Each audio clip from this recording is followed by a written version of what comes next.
Yo, what is good, Porch Sports? Y'all know what today is, y'all. Today is the day of the Texans season opener, guys.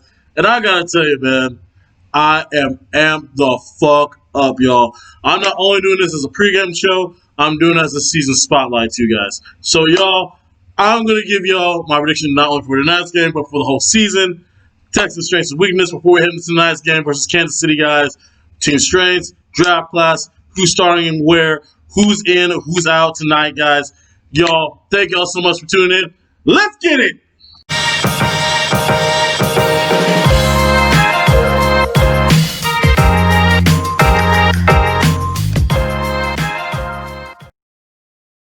All right, guys, like I said, welcome into the Texans season spotlight, guys. Like I said, this is also going to be a pregame show for tonight's show tonight, guys. So, y'all, I'm going to start with my first segment. First segment is weaknesses, guys. Weaknesses of this team and key losses that we had this offseason. That's why I also called this segment. Weaknesses, I will start with the key losses, my bad. Of course, the obvious one, we lost DeAndre Hopkins this offseason.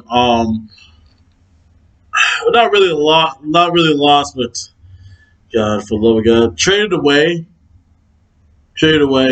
I mean, I understand with Hopkins getting that contract he recently got, we weren't going to be able to afford him the shot. Hopkins couldn't have been on this team. If he demanded that contract, if he was demanding that extension with this team, we wouldn't be able to afford Deshaun Watson. And I'm sorry, guys. Deshaun is way more important than DeAndre Hopkins. Way, way more important. We can always find a really good wide receiver in the draft. I'm not even tripping about that. The part I was sure about with that particular trade is the value we got in return. The second and the fourth, and David Johnson. And don't get me wrong, I think David Johnson is due for a comeback season. A lot of people don't think so, but I definitely think he is, and I'll explain to you that actually in just a second. In terms of strengths. I will also say this, guys. We didn't lose. We didn't lose too many other people that were really key. Deshaun Gibson was a decent safety, but he's very replaceable. Other losses, I mean, Carlos Hyde went to the Seahawks, man. I really wouldn't count that as a loss. He's old. He wasn't going to give us much more anyway, so that's another thing. That's another plus with David Johnson. He is slightly younger, but has better legs, I think, under him than Carlos Hyde does right now. Honestly, y'all laugh and say that, but none of David Johnson's injuries were lower extremity. So he does have better legs than Carlos Hyde. A lot of people don't remember that. When the season when he was out, it was a wrist injury, not a leg injury. So remember that too.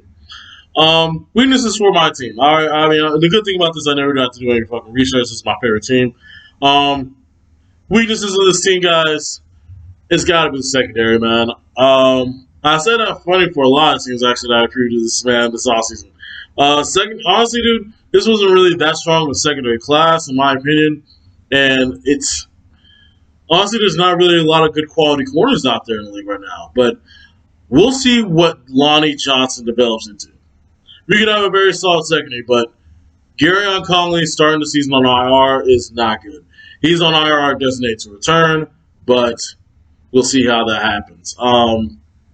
It's an ankle injury. I don't know any more details more than that. I know he has an ankle injury, and he's going to miss at least the first 8 games of the season, y'all. Garyon Conley is. So we'll see what the cornerback spot does. We have the rookie John Reed. We still have Vernon Hargraves, who retained from last season, so that's good. So we're not completely inexperienced in terms of people who were here and weren't here, so that's good. Lonnie, I honestly think will take over from that spot and raise his game up, but I still have to count corner as a weakness for this team. So that's it for weaknesses and key losses, guys. Let's get into strengths of this of my favorite team, y'all. All right, guys, team strengths, and y'all, the obvious one, quarterback. It's unbelievable. It's undeniable. Quarterback and wide receiver. And I'll tell you why. The Houston Texans have the fastest wide receiving core in the league now. That's undeniable. Yeah, Brandon Cooks, Will Fuller, and Kenny Stills. All 3 of those guys run a 4.3 40. All 3 of those guys went 4.3 or less. The slowest wide receiver we have right now in our receiving core is Randall Cobb, and that's it. And Kiki QT is honestly on his way back from really down years, man. A lot of people are saying good things about him from this offseason. He really worked hard to make sure he kept himself on the team. So that's good. Thing is, I believe that another strength that will be helping us this year is going to be the defensive line. Ross Blacklock is a real deal. Adding Charles Menhu on the second year, we also added PJ Hall, who is PJ Hill, that is going to be very solid nose tackle for us guys heading into the season. He's going to be perfect for that position. Of course, we have the man on the line, JJ Watt. He's always going to be phenomenal. That front seven is going to be much improved, guys.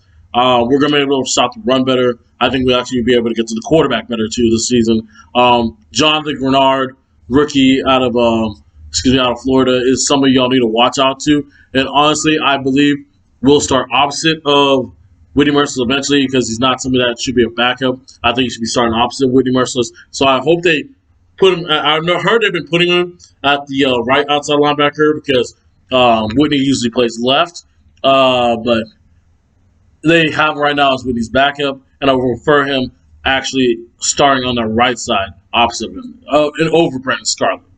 Because you have two speed rushers and Merciless and Grenard, dude. And those guys can just wreak havoc all day.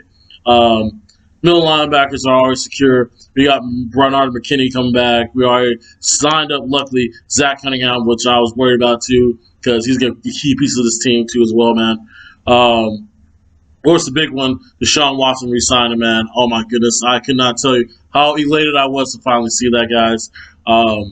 But that is. But that's my take on that. It's just what part of the team is going to be the surprise strength? And honestly, the surprise strength on this team could be the offensive line. This is the first time in 7 years, and I want to say that again because that makes me cry. In 7 years, the Texans have brought back the same 5 starting offensive linemen they did to start the season.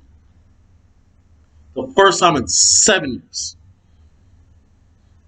That shows how inconsistent our offensive line was. So for now, these 5 guys who are all actually under contract for a long time, actually coming up pretty soon. Zach Fulton is probably the least tenured one. I think he still has only 2 years left on his contract. But these guys literally have a legit chance to actually gel and become a great offensive line, and that could be a key strength for this team. And honestly, could really help David Johnson explode into the running back he is. This running game, honestly, I think it's going to be a strength, man. I got to tell you, man, I'm honestly quite intrigued, honestly, to see if they're able to get something going on the ground. You know what I'm saying? I don't know, man. It's just, I mean, people...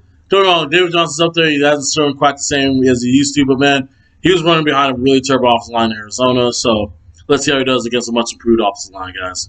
So before I ramble on too much, y'all, let me move on to the next scene. I'm going to go into the Texans season schedule, y'all. All right, what's good, guys? For Texans fans, this is the part you want to see, y'all. The win-loss record like here, or I think it's right here. Where I put it, I don't know. All right. But guys, I'm going to go through the Texas season schedule. I'm going to go through wins and losses, y'all. So, week 1 tonight versus Kansas City, y'all. Y'all going to call me a homer for this one. But the Houston Texans beat the Kansas City Chiefs in Kansas City, and they will do it tonight. They will beat that team tonight. I promise you that, dude. I promise you that, dude. I'm going to tell you right now, last season we went in there, same environment, almost same environment. There's no crowds, of course, but y'all big game. They went in there. We beat them in the regular season last year. Everybody forgets we beat them in the regular season last year. That playoff game, yes, that's where people are going to love them. Remember, but the start of the season, man, I'm going to take Deshaun Watson and the Houston Texans to beat the Kansas City Chiefs. Week 1. Let's on to the next week. Houston Texans versus the Baltimore Ravens. This is a home game for us, guys. And unfortunately, man, guys, I'm going to give us a loss in this one. 2 reasons. Y'all, that's just a hard 1-2 back-to-back to start the season, man. I expect us to lose at least one of these games. I don't think we're going to lose both of them. We're either going to lose to Kansas City and beat Baltimore next week, or we're going to beat Kansas City tonight and lose at Baltimore next week. I see that next week. I personally think that we will lose next week. It's going to be a close, tighter game than people think, but I think the Ravens just have a little bit more right now in the early part of the season than the Texans. So we get the loss there, so that's 1-1 to start the season. All right, then the Texans go to Pittsburgh, guys. Sorry, Steelers fans and the fan group, guys. Texans, they beat the Steelers in Pittsburgh, guys. We are just a better team right now. Ben Roethlisberger is very questionable at the quarterback position right now. I think our defense will take advantage of them and get to Ben Roethlisberger a few times, and that's how we get the dub, y'all. It's more of a defensive win than it is an offensive win. I would say that. Next week versus the Vikings. I would take us again to beat the Minnesota Vikings. That was a home game for us. Noon game, of course, as well. I'm just not a big fan of Kirk Cousins. They do have a good, solid wide receiving core. They got Justin Jefferson, Adam Thielen up there. But it's just, I don't see it happening, y'all, for the Vikings. They have a solid defense, but I think Deshaun just makes too many plays and wins that one.